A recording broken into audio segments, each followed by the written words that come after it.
사랑의 아버지 하나님 감사합니다. 오늘도 제가 주님의 십자가 복음을 들고 이 자리에 섰습니다. 제가 주님께 들은 그대로 전할 수 있도록 인도하여 주시옵시고 또한 제가 전하는 그 말씀을 듣는 이들이 그대로 주님의 말씀으로 받아들일 수 있도록 은혜를 내려 주시옵소서. 모든 말씀 우리 주 예수 그리스도의 이름으로 기도드리옵나이다. 아멘. 자, 처음 슬라이드 보겠습니다. 본문 말씀 읽을 때 다들 일어나 주시기 바랍니다. 처음 슬라이드 보여주세요. 본문 말씀입니다. 요한복음 13장 4에서 11절입니다. 저녁 잡수시던 자리에서 일어나 겉옷을 내려놓고 수건을 가져다가 허리에 두르시고 이에 대야에 불을 떠서 제자들의 발을 씻기 시작하시고 그 두르신 수건으로 닦으시니라. 그리하여 시몬 베드로에게 이르시니 그가 이르되 주님 주께서 제 발을 씻으시나이까? 예수님께서 대답하여 이르시되 바로 내가 하는 것을 너 자신이 지금은 알지 못하나 이후에는 알리라. 베드로가 그분께 이르되 제 발을 절대로 영원히 씻지 못하시리이다. 예수님께서 그에게 대답하시되 내가 너를 씻어주지 아니하면 내가 나와 함께 분깃을 갖지 못하리라. 시몬 베드로가 그분께 이르되 주님 제 발뿐 아니라 손과 머리도 씻어 주옵소서.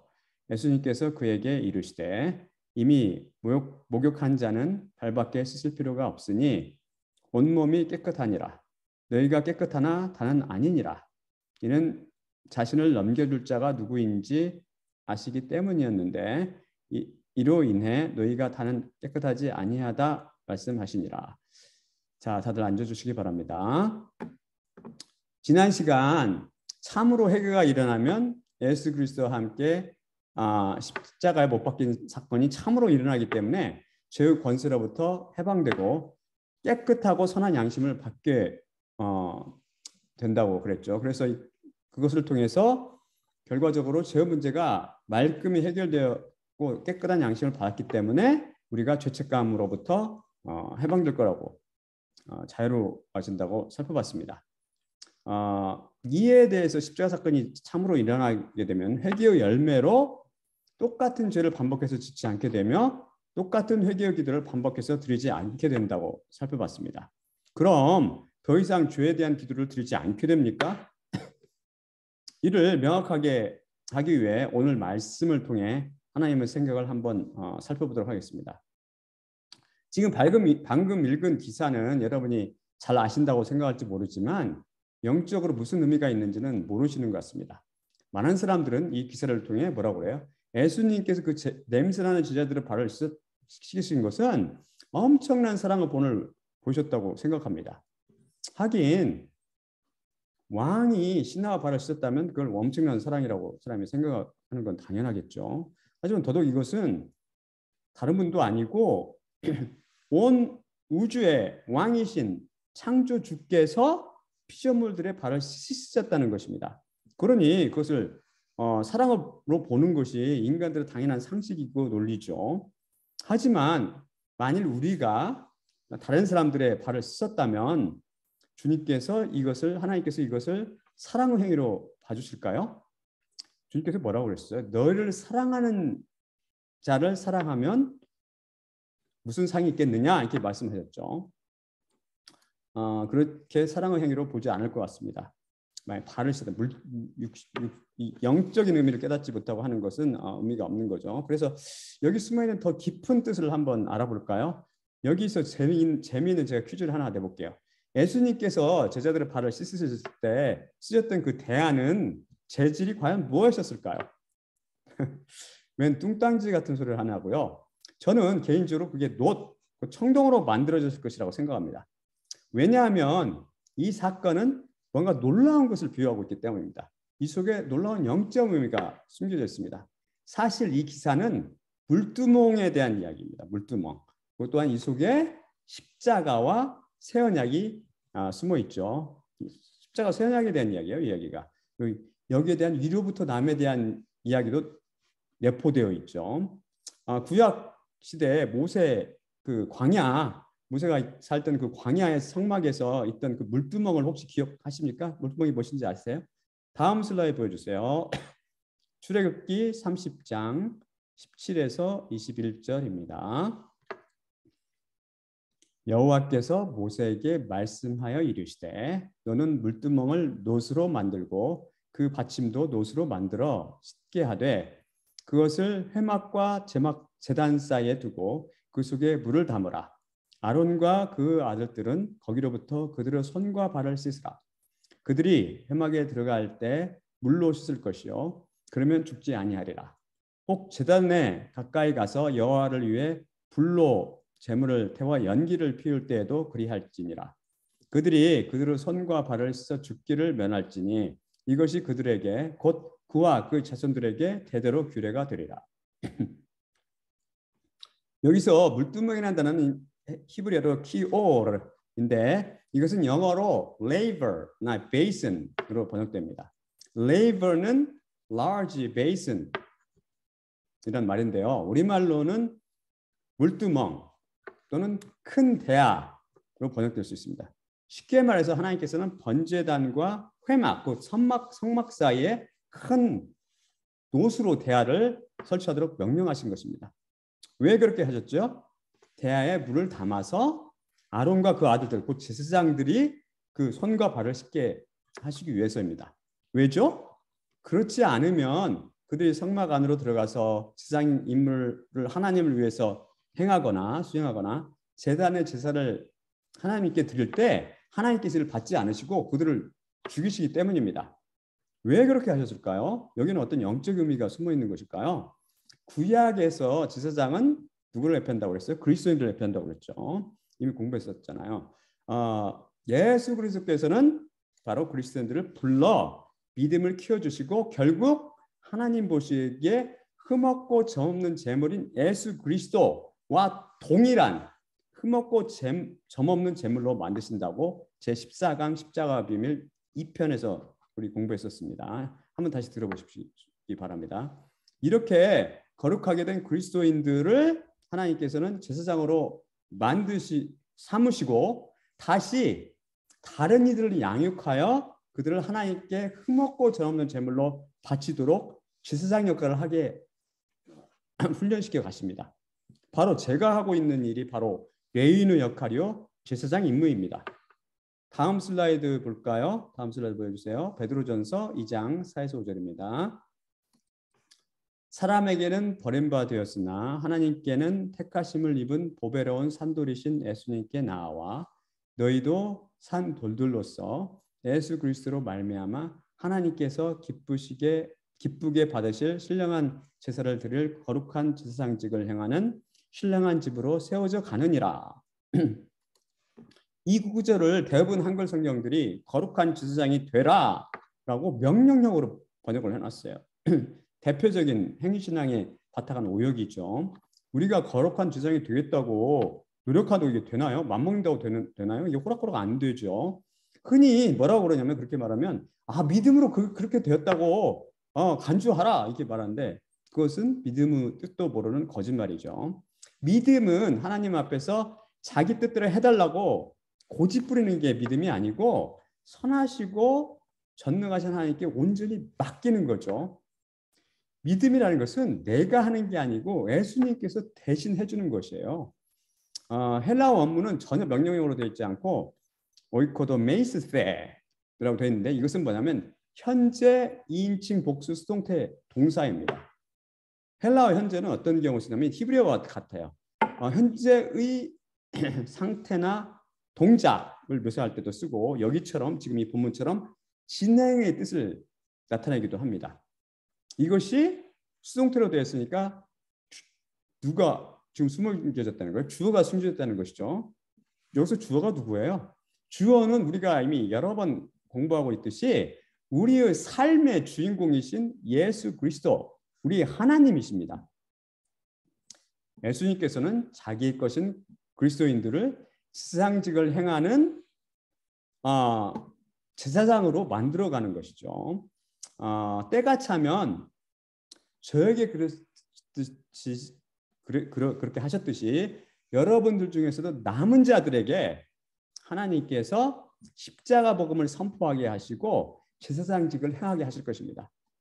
여기서 산 돌, 곧 살아있는 돌인 예수님을 뭐라고 헬라어 원문을 보면 리토스 존, 이 말은 살아있는 돌이란 말이거든요. 이게 무슨 말이냐면 그분만이, 예수님만이 참으로 생명을 갖고 있는 살아있는 모퉁이 돌이 되기 때문이죠. 그런데 재밌는 것은 베드로가 성령님의 감동을 받아서 우리 그리스도인들 또한 리토이전테스라고 하면서 우리들을 산 돌들, 곧 살아있는 돌들이라고 묘사합니다. 오직 예수님께만 쓸 수 있는 그 표현을 그리스도인들에게도 쓰지요. 왜죠? 그것은 예수 그리스도 십자가를 통해서 예수 그리스도처럼 그리스도인들이 흠없고 점없는 거룩한 제물로 바뀌었기 때문입니다. 여러분, 예수님께서 죄책감 속에서 사셨을 것 같습니까? 그럴 리가 없죠. 죄가 없으신 분이기 때문에 죄책감이 있을 수가 없습니다.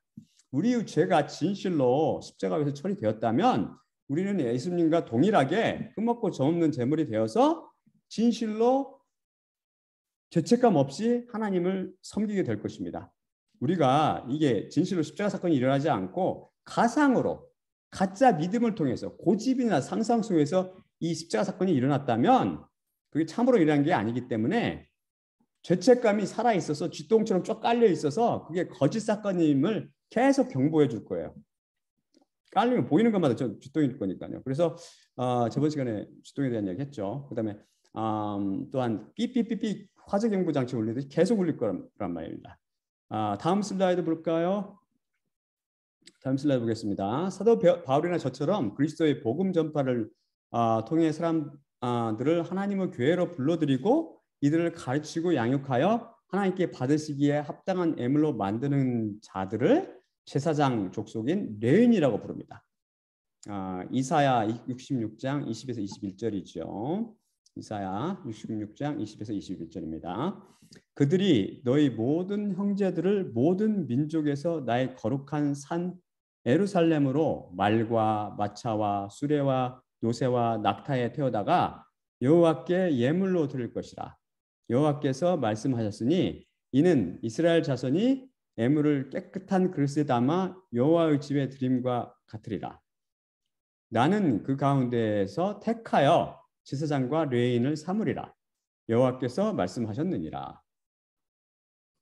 여기서 기억할 것은 이스라엘을 통해서 하나님께서는 여호와께 예물로 드리는 자들을 모두 다 받으시는 것이 아니라 그들 중에서 일부를 택하여 제사장과 레위인을 삼을 것이라는 것입니다.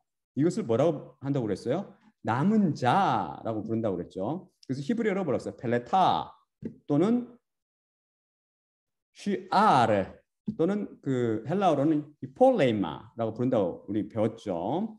남은 자들이란 무슨 말이에요? 남은 자들만이 오직 십자가를 통해서 위로부터 나게 되고 죄가 처리되어서 죄책감 없이 하나님을 섬기게 될 것입니다. 번제단은 뭐에 대한 그림자라고 그랬어요? 예수 그리스도 십자가를 비유한다고 그랬죠. 번제단에서 온전한 제물은 예수 그리스도와 함께 십자가에 같이 옛사람이 못 박힌 사람은 깨끗한 사람, 새 피조물로 탄생하게 되는 거죠. 이렇게 위로부터 난 이후 제사장은 어떻게 해야 돼요? 제사장 노릇을 시작하는 건데 어떻게 해야 된다고 그랬어요? 그 다음에 바로 물두멍에 가서 손과 발을 물로 씻는 것입니다. 이것이 바로 예수님의 대화를 비유하고 있는 거죠. 의미하고 있는 거죠. 예수님께서 제자들을 발화시키면서 뭐라고 말씀하세요? 너희가 깨끗하나 다는 아니니라 라고 말씀하시며 이 발을 씻는 사건이 십자가 사건 이후에 일어난 일임을 확인시켜 주십니다. 아니 잠깐만요. 이게 제자들을 발을 씻기신 것이 십자가 사건 이후라고요? 최후 만찬 때 예수님께서 제자들의 발을 씻겨주시고 그 다음에 잡히셔서 십자가에 못 박히지 않으셨던가요? 예수님께서는 지금 성경 말씀을 통해서 우리 그리스도인들에게 당신의 비밀을 우리에게 계시해 주고 계십니다.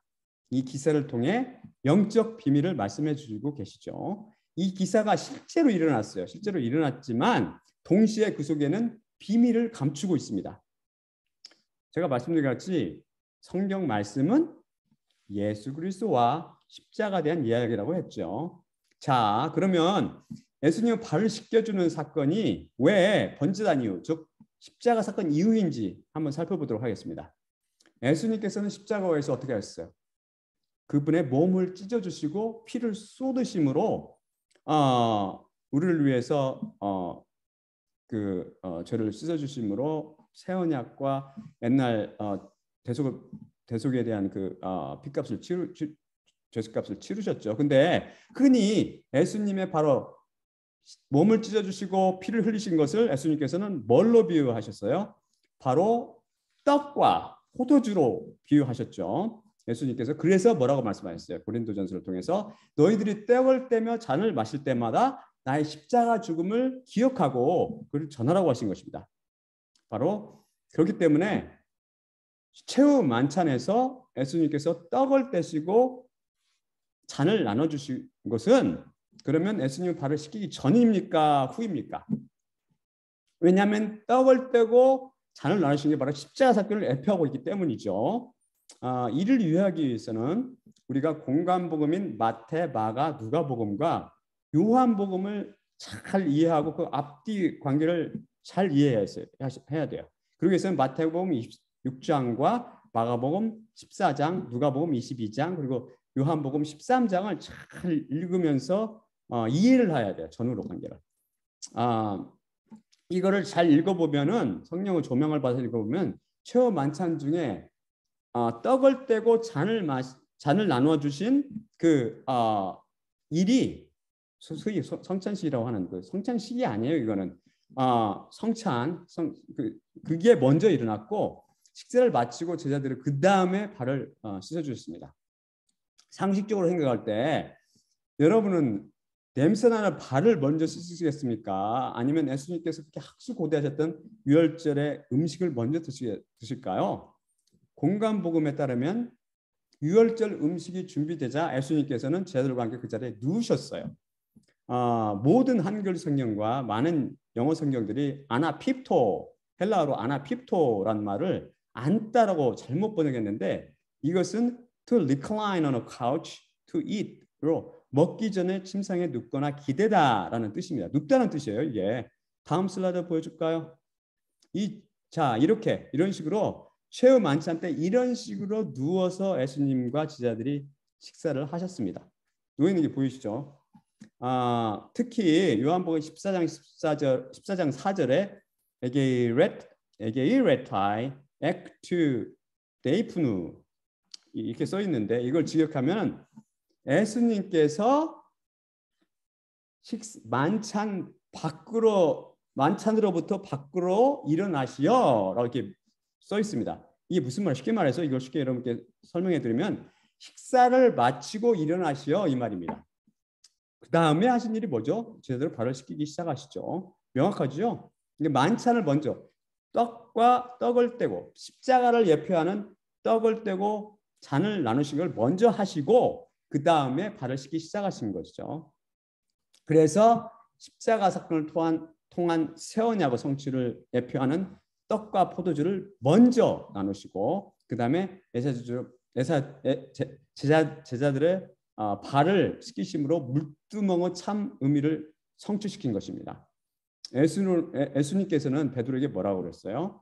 이미 목욕한 자는 발밖에 씻을 필요가 없으니 온몸이 깨끗하니라 라고 하시며 십자가를 통과한 사람은 이미 목욕한 상태로 깨끗하다고 주님께서 말씀하시죠.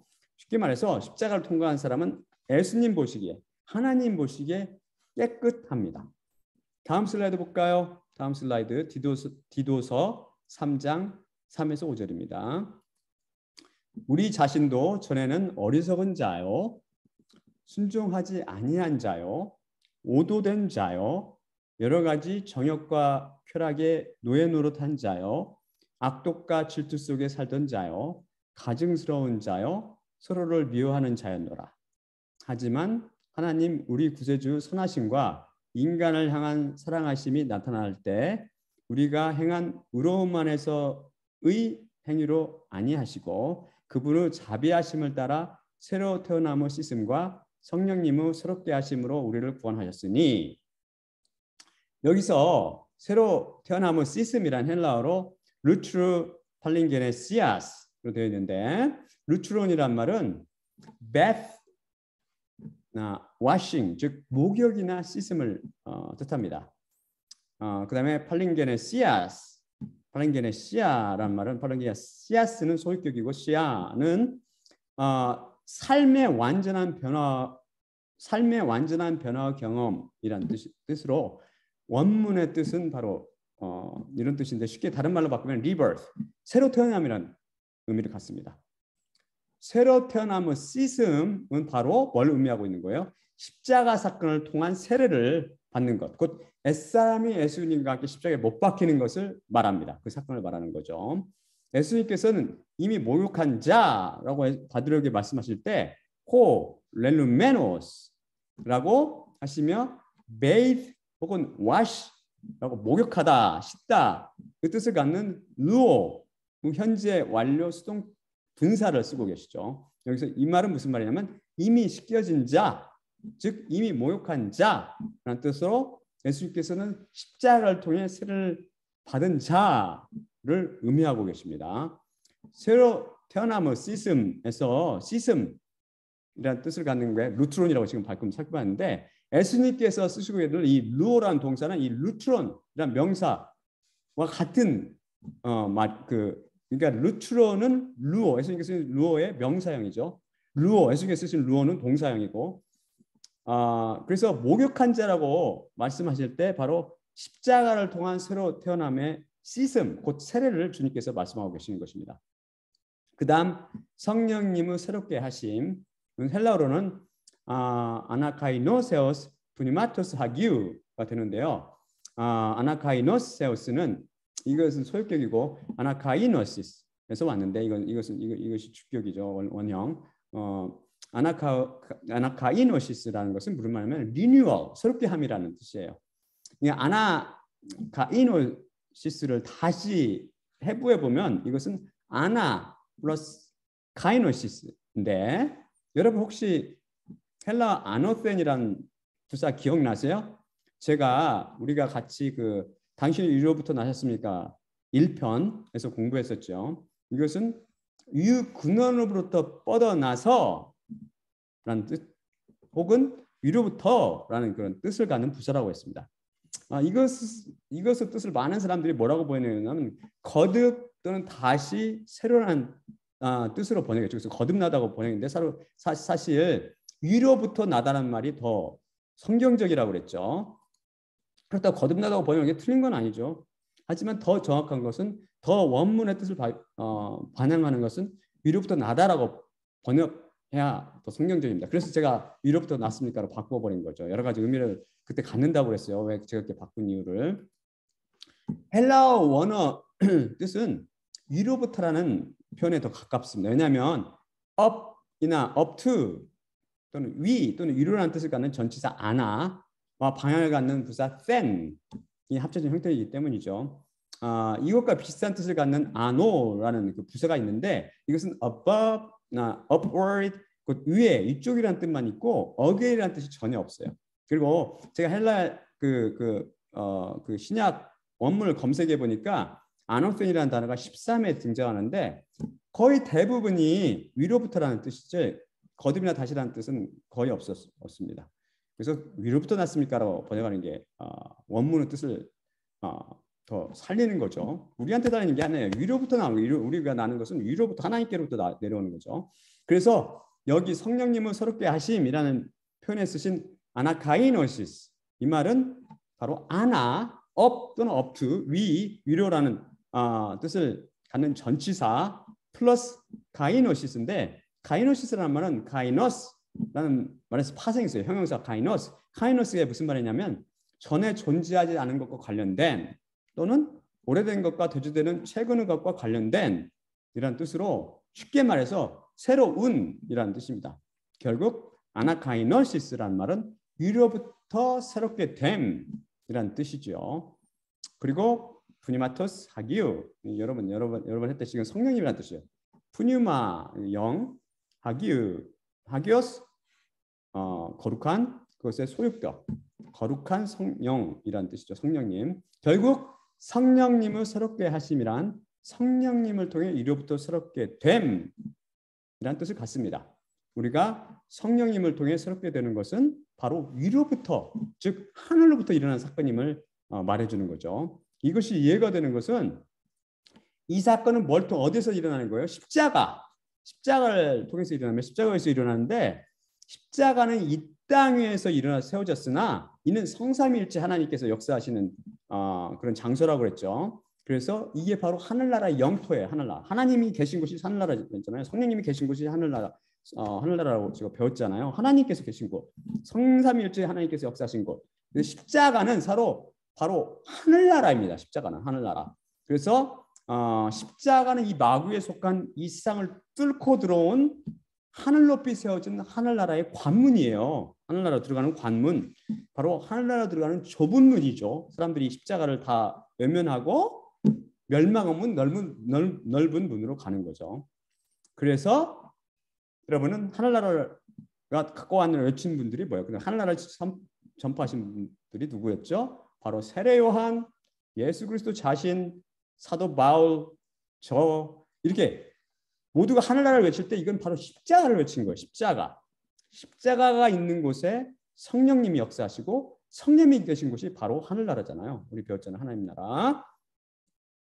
여기서 디도서는 정확히 예수 그리스도 십자가와 십자가 사건과 성령님의 역사, 이거를 이 십자가 사건을 통해 달아온 성령님의 역사를 지금 기록하고 있는 거죠. 정확히 위로부터 남을 말씀하고 있는 것입니다. 그런데 예수님께서 베드로에게 왜 내가 너를 씻어주지 아니하면 내가 나와 함께 분깃을 갖지 못하리라 라고 말씀하셨을까요? 쉽게 말해서 예수님께서 베드로 발을 씻어주지 않으시면 그가 예수님과 함께 천국 백성으로 살지 못할 것이라는 말씀입니다. 그러니까 이 말은 무슨 말이에요? 단순히 제자들의 발을 씻기신 것은 단순히 사랑의 제스처가 아니고 이 속에 보다 높은 영적인 의미가 숨어 있다는 것이죠. 때는 뭘 뜻하는 거죠? 때는 죄를 비유하죠. 때. 십자가를 통과한 사람도 연약한 육신이 이 죄의 몸을 입고 있기 때문에 죄를 지을 수밖에 없습니다. 위로부터 난 후 계속 짓는 죄의 문제가 해결이 안 된다면 천국에 들어갈 수도 없고 영광스러운 휴거나 부활에 참여할 수 없습니다. 여기서 많은 분들이 혼동하시는 것이 있죠. 그것은 죄가 있다라는 것과 죄의 노예다라는 것입니다. 이 둘을 혼동하세요. 혼동. 왜냐하면 십자가 사건을 통과하지 않기 때문에 그걸 이해를 못하는 거죠. 우리는 하나님 앞에서 그분의 계명을 하나 깨든 다 전부 깨건 다 죄인이라고 그랬죠. 그다음에 죄인은 뭐라고 그랬어요? 죄의 노예가 된다고 그랬습니다. 그래서 죄인이 하는 모든 생각과 행위는 하나님 보시기에 다 죄라고 그랬죠. 우리 인간들 볼 때는 그럴듯하게 생각되는 것도 다 죄라고요. 다 불로지수를 돕는다고 생각했지만 그것도 다 죄. 왜? 주려면 다 줘야지. 조금 얼마 주고 생색내고. 이거 하나님 볼 때 다 죄악이야. 죄란 말입니다. 그래서 하나님 볼 때는 그래서 그 홍수로 인류를 쓸어버리신 거죠. 하나님 볼 때. 십자가, 그리고 오직 8명만 구원받죠. 오직 8명. 남은 자들만 구원시키시는 거예요. 하나님께서는. 완전한 의를 이루신 남은 자, 흠없고 저없는 제물이 된, 십자가를 통해서 완전한 제물이 된 그 8명, 그 사람들만 살리시는 거예요. 하나님께서. 지금 말세에도 똑같은 일이 일어날 거란 말입니다. 그런데 십자가 사건을 통해서 우리 죄의 삭시 치러지고 죄가 용서되면 우리는 뭐로부터 해방되는 거예요? 죄로부터 해방되는 게 아니에요. 착각하지 마세요. 죄로부터 해방되는 게 아니고 죄의 권능으로부터 해방됩니다. 즉 죄와 우리와 함께 있지만 더 이상 죄가 우리를 노예로 부려먹지 못한다는 것입니다. 이게 진리예요. 이것은 성경적으로 뭐라고 말하냐면 로마서에 보면 죄가 우리를 주관하지 못한다라고 말해요. 주인 노릇하지 못한다. 이것을 그림처럼 잘 보여주는 애가 설명하기 좋게 출애굽한 이스라엘 백성들을 바로가 더 이상 노예로 절대 못 부려먹는 거죠. 이것과 같은 이치입니다. 우리가 죄로부터 자유롭지 못한 이유는 뭐예요? 우리가 이 육신을 입고 있기 때문입니다.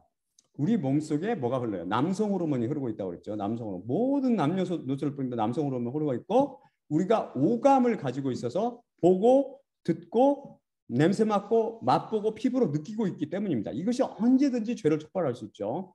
예를 들어서 제가 예를 들어 드릴게요. 제가 이런 일은 일어나지 않았지만 만약 이런 일이 일어났다고 생각해요. 이메일을 제가 체크하는데 잘못해서 스팸 메일을 제가 클릭을 잘못했더니 거기에 포르노 영상이 쫙 떴단 말입니다. 그래서 제가 의도하지 않게 그것을 잠깐이라도 봄으로써 어떻게 무슨 죄를 짓게 되는 거죠?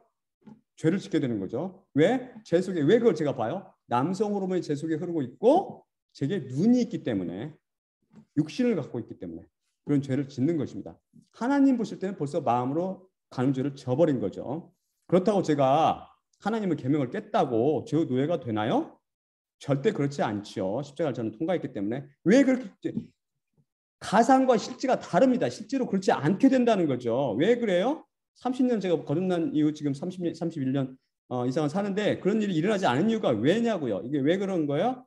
그것은 바로 제가 예수 그리스도와 함께 십자가에 못 박혀 죽음으로 제가 율법에 대해서 죽어버렸어요.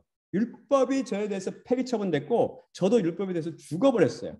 근데 죄가 권능을 갖고 인간들 노예로 부려먹는 게 뭐 때문인지 알아요?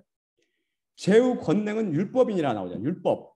근데 죄가 권능을 부릴 율법이 제 속에는 없는 거예요. 찾아봐도 죄가. 근데 죄는 그래서 더 이상 십자가를 통과한 사람들한테 주인 노릇을 절대 못하는 거죠. 그래서 이게 바로 여러분이 이성을 가지고 논리적으로 생각하는 것과 예수 그리스도 십자가 실제로 가져온 실제하고 차이입니다.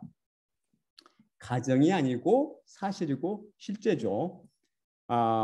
십자가는 바로 제가 여러 번 말씀드렸지만 그리스도인들을 율법이 다스리는 이 나라, 사망의 나라에서 이 세상에서 하늘나라로 옮겨버린 거죠. 하늘나라 백성에도 율법이 적용이 안 돼요. 하늘나라의 백성에는. 그 나라에는 선악과 나무가 없고 오직 생명나무만 있습니다. 이 선악과 나무 또 놀라운 의미에 대해서 또 다룰 기회가 있을 겁니다. 그렇지 않으면 제가 쓴 책 한번 보세요. 당신 선악과 나무의 비밀을 아시나요? 라는 책을 한번 보세요. 그래서 십자가 위에서 죄가 처리됨으로 선한 양심을 받고 또한 그렇기 때문에 죄책감으로 진심으로 해방된다고 그랬죠.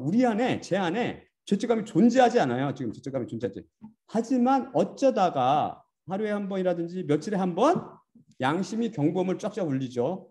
그때 잠깐 죄책감이 나타났다가 싹 사라지죠. 존재하지 못해요. 이 속에 남아있지 못하고 사라져버리죠. 하지만 경고음을 유발하는 그런 생각이나 행위는 하나님 보시기에 악이죠. 율법에 대해서는 죽어버리기 때문에 율법이 저를 그때 고소하거나 정죄할 수는 없죠. 이미 율법에 대해서 그렇게는 못한다고 그랬죠. 하지만 완전한 의욕, 완전한 거룩이신 하나님 보실 때는 죄라고요. 그게. 그래서 십자가를 통과한 다윗은 우리 아내 밧세바를 간음했고 또한 요압을 시켜서 그 우리아를 죽여버림으로 살인죄까지 저질렀습니다. 십자가를 통과해서 죄의 권능으로 자유로운 이 다윗이 어떻게 이런 죄를 저질렀게 됐을까요? 이것은 왜냐하면 제가 말씀드린 것 같이 육신을 입고 있기 때문에 이 육신에 우리가 갇혀 있기 때문에 그렇기 때문에 우리가 우리 몸의 구속을 기다리는 거예요. 휴거, 부활을 간절히 사모하는 거예요. 이게 이런 죄가 올 때 죄책감이 잠깐씩 왔다가 갈 때 우리가 그걸 갖다가 하나님 거룩하게 우리는 그 죄에 대해서 굉장히 민감해지기 때문에 그것을 앙망하는 겁니다. 사모하는 거고 육신에 갇혔기 때문에 다윗도 바로 이런 죄를 졌죠. 궁중 지붕에서 우연히 그냥 아무 생각 없이 산책하다가 밧세바 집을 이렇게 보게 됐는데 어떤 여인이 모욕하고 있었는데 딱 보니까 눈이 있기 때문에 밧세바를 보게 됐고 아까 제가 예를 든 것처럼 비슷하게 눈이 있기 때문에 밧세바를 보게 됐고 그 속에 남성 호르몬이 흐르고 있기 때문에 그걸 딱 보니까 쭈르륵 들어가서 성욕을 딱 정어가는 남성 호르몬이 있기 때문에 그녀와 간음하게 된 거죠. 그리고 또한 자기가 왕인 자기 죄가 온천에 들어갈까 봐 그게 무서워서 이를 덮기 위해서 아무 죄 없는 충신 우리아를 죽여버린 거죠. 다윗의 이야기를 통해서 많은 사람이 이를 죄에 대한 핑계거리로 삼는데 이것은 전혀 위로부터 나지 않기 때문에 그것이 얼마나 무서운 행위인지를 전혀 모르고 하는 말이죠. 하나님 앞에서는 심히 두려운 일입니다. 하지만 성경 말씀은 통해서 하나님께서 우리 이 다윗의 이야기를 낱낱이 보여주셔서 우리에게 가르쳐 주신 것은 인간은 십자가를 통과했어도 큰 죄를 지을 수 있다는 겁니다. 하지만 선하신 목자이신 예수님께서는 그를 방관하지 않으시고 그 죄를 깨닫게 해주신다는 것이죠. 그 다음 단계로 일어난 것은 다윗은 무엇을 해야 돼요? 이제 회개가 아니라고 그랬죠. 회개가 아니고 죄에 대한 고백이라고 그랬죠. 죄에 대한 제35강 십자가 비밀 23편에서 배웠습니다. 다시 들어보시기 바랍니다. 그러니까 이렇듯 인간은 육신을 입고 있는 한 죄로부터 자유로울 수 없습니다. 그렇기 때문에 예수님께서 직접 이 죄를 계속 씻어주셔야 합니다. 물두멍에서 손과 발을 씻지 않으면 바로 죽듯이 예수님께서 유료부터 난 후 죄의 문제를 계속해서 씻어주지 않으면 모든 그리스도인들은 어떻게 돼요? 음부로 마감하게 될 거랍니다. 가상으로. 이건 가상이죠. 이건 가상. 그런 논리가 가능하단 말이에요. 왜? 하나님은 거룩하시고 완전히 의로우신 분이고 율법이 우리를 죄로 책망할 수 없지만 우리는 죄를 지켜야 되기 때문에 하나님 앞에서 죄죠. 이것은 율법 앞에서 죄가 아니고 하나님 앞에서 죄입니다.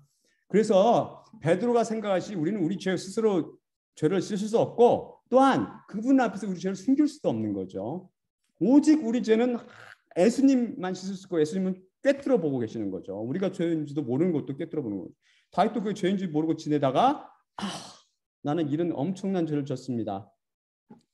이게 회개해야 되는 거죠. 그럼 예수님께서 또 십자가에 그러면 이 죄를 씻기 위해서 예수님께 또 십자가에 못 박혀 돌아가셔야 되나요? 아니죠. 그렇지 않죠. 한 번 못 박히심으로 예수님께서 위로부터 난 이후 죄도 씻어주시게 되시는 거죠. 어떻게 해요? 바로 예수님의 피는 여러 번 살펴봤지만 첫 언약에 범한 죄가 율법 계명을 깬 것에 대한 대속의 죄, 죄 삭슬 치르는 죄, 그 피 그 역할도 하지만 거듭난 이후 죄 삭슬 다 치러지고 난 이후 거듭난 이후 십자가를 통과한 이후 그 죄를 계속 용서해주는 무슨 피? 새 언약의 피란 말입니다. 새 언약의 피. 그래서 율법 곧 계명을 깬 것에 대한 모든 사과를 치러주는 그 죄를 삭슬 치르는 대속의 피이며 동시에 십자가 사건을 통해 율법과 이제 십자가 사건을 통함으로 율법과 관계없는 상태로 하나님 앞에서 지은 죄에 대한 그 죄를 덮어주는 이거는 삭슬 치는 게 아니라 덮어주는 죄죠. 이번엔 덮어주는 그 새 언약의 피이기도 한다는 것입니다. 그래서 여기서 명심할 것은 바로 이 새 언약의 피, 위로부터 난 이후 십자가 사건을 통과한 이후 짓는 죄를 용서하는 그 피는 대속의 피가 아니고 삭슬 치르는 피가 아니고 덮어주는 피죠. 성경을 잘 읽어보면 죄를 덮어준다는 의미가 있고 죄를 사해준다는 삭슬 치른다는 의미도 있어요. 이걸 잘 구분해야 돼요. 그걸. 바로 왜 덮어준다는 것은 예수 그리스도 십자가를 통해서 위로부터 난 경우 이후는 덮어주는 거, 삭슬 치르는 게 아니고 새 언약의 피로서 율법에 대해서 이미 죽어서 율법과 무관한 사람이기 때문에 율법의 그 형벌, 그 사망이라는 삭슬을 요구할 수 없기 때문입니다.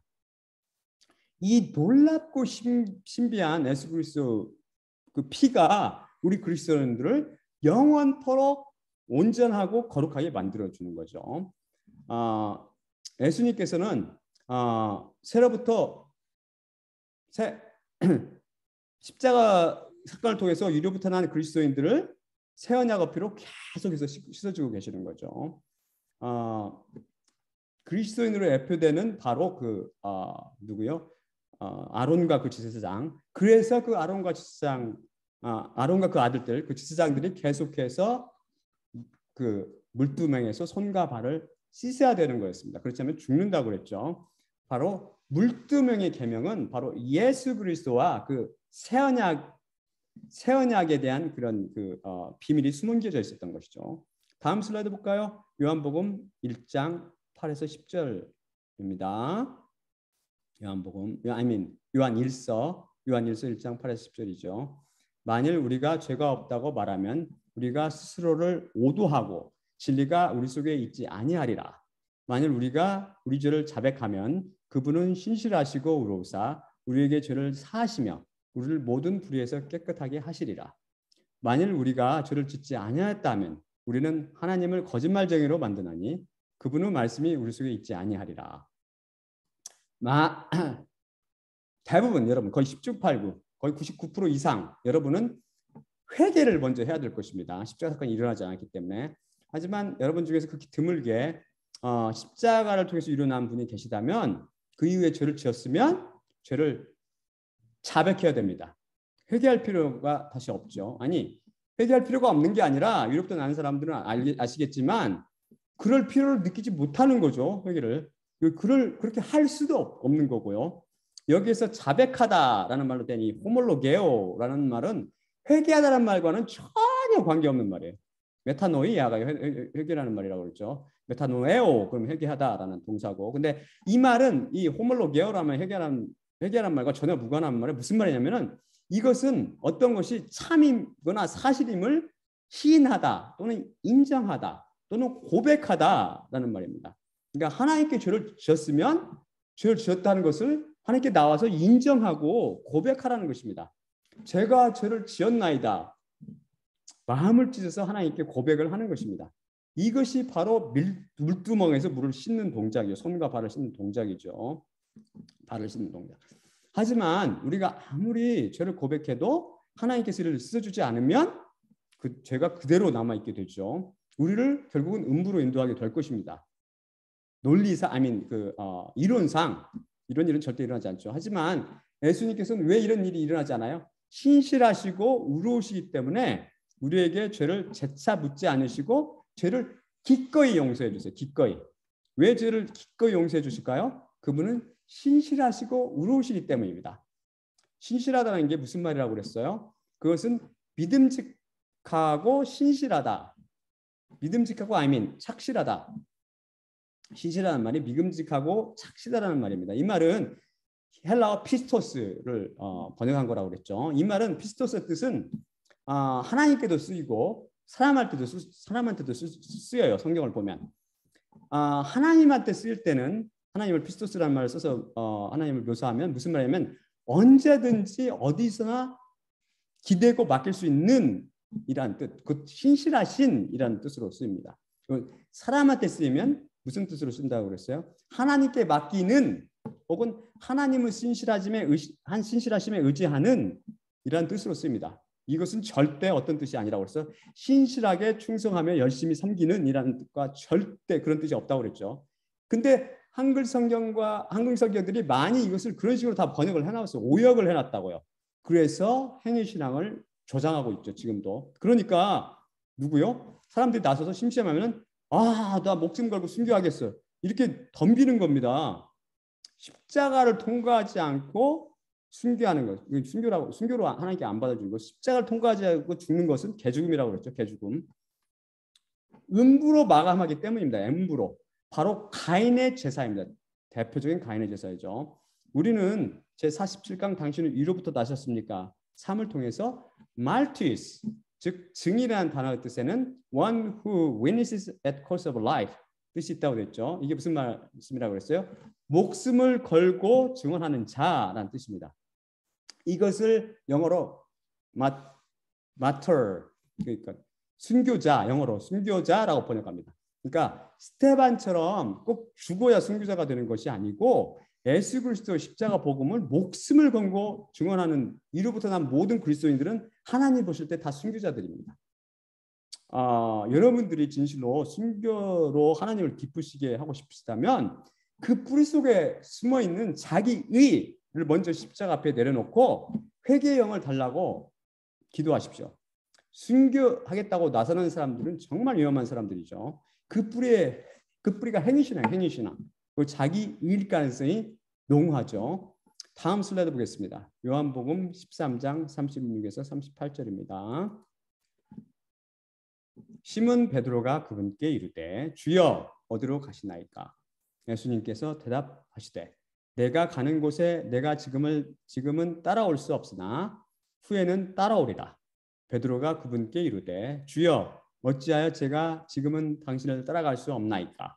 당신을 위하여 제 영혼을 내려놓으리다. 예수님께서 대답하시되 내가 나를 위하여 내 영혼을 내려놓겠느냐? 진실로 진실로 내가 내게 이르노니 내가 3번 나를 부인하기 전까지는 결단코 숫하기 울지 아니하리라. 베드로는 자신의 열심과 충성으로 예수님을 섬기려 했죠. 영혼을 내려놓겠다 이 말이 무슨 말이냐면 목숨을 바치겠다는 말입니다. 목숨을 버리겠다.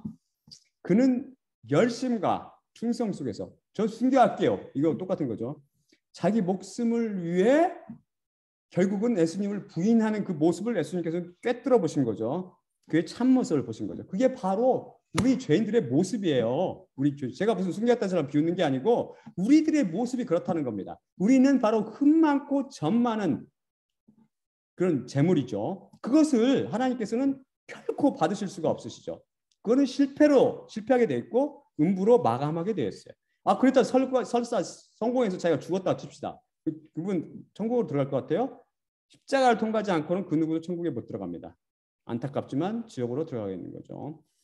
하면서 예수님께서 주님 저 주님에서 죽었잖아요. 주님께서 뭐라고 그래요? 나는 너를 모르니 불법을 행하는 자에다 해서 물러가라 내게서 이렇게 말씀하시는 거죠.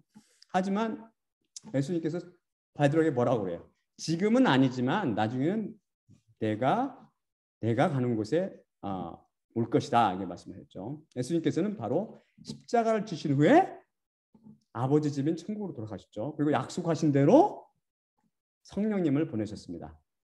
성령님께서 바로 베드로에게도 임했고 베드로는 그 성령님을 통해서 아까 말씀한 마르티스 목숨을 걷고 십자가 복음을 전하는 순교자로 만들어줬죠. 그래서 결국은 천국으로 인도되었습니다. 먼저 여러분은 위로부터 나야 됩니다. 여러분은 열심과 충성이 먼저 십자가 위에서 폐기처분 되셔야만 합니다. 돼야만 합니다. 그렇게 되지 전까지는 여러분은 복음도 전하지 마세요. 복음도 전하지 마시라고요. 이것은 복음이 아니고 소경을 인도하면 어디로 가요? 구덩이로 빠져요. 여러분이 전하고 싶으시다면 제 설교를 다른 사람들에게 전해주세요. 다음에 여러분이 진실로 참된 회개를 통해서 위로부터 난 이후는 제가 전하는 십자가 복음을 전하신다면 바로 하나님께서는 여러분이 죽지 않았어도 스테판이나 베드로처럼 순교자로 간주하실 것입니다. 다시 제 고백에 대한 얘기로 돌아와서 다윗은 이미 이로부터 난 상태이기 때문에 자기가 그런 간음죄와 살인죄를 지은 다음에 다시 회개할 수는 없죠. 그러니까 이미 일어난 상태이기 때문에 십자가를 통해서 그때 그가 할 일은 뭐예요? 나단한테 그 자신의 죄를 지적받고 죄를 깨달았을 때 그 다음에 할 일은 바로 아까 배운 것 같이 호몰로게요. 하나님 앞에 나와서 자신이 하나님께 죄를 지었다는 것을 인정하고 고백하는 것입니다. 그렇게 했죠. 시편 기사를 통해서 노래하면서 그때 그는 그 구원에 대한 혹시 하나님께 내 구원을 뺏어가면 어떨까? 위로부터 난 사람이라고 내 구원이 없어지진 않을까? 그게 없이 사는 건 아니에요. 그런 죄를 졌지만 혹시 주님께서 이걸 통해서 내 구원을 취소시켜주지는 않을까? 한번 읽어보세요.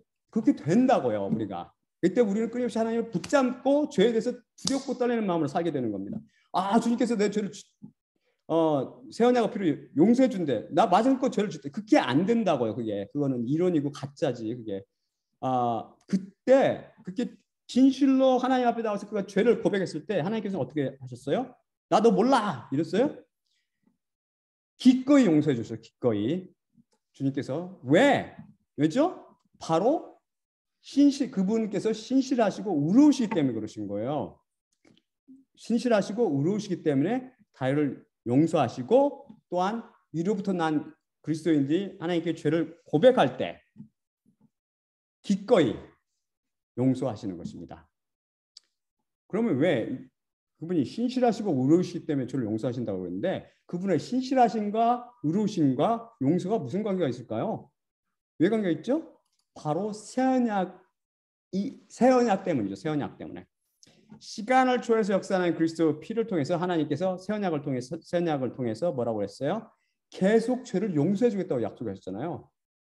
약속하셨어요. 약속. 그렇기 때문에 의로우신 분이기 때문에 그 약속을 반드시 지키시는 거죠. 그렇기 때문에 우리는 그 약속에 의지해서 그분의 신실하심에 맡기고 그분 앞에 우리와 우리의 죄를 고백하는 거죠. 우리 자신을 맡기고 우리 죄를 고백하는 거죠. 그때 하나님께서는 우리를 용서하시는 그 용서 속에는 하나님의 그래서 신실하심과 의로움이 들어 있습니다. 그분의 의가 들어있는 거예요. 용서도 의예요. 용서도 의. 심판도 의지만 용서도 의예요. 왜 그래요? 약속하신 바를 그대로 행하기 때문에, 지키시기 때문에. 그렇죠. 그분은 바로 기쁜 마음으로 용서하십니다.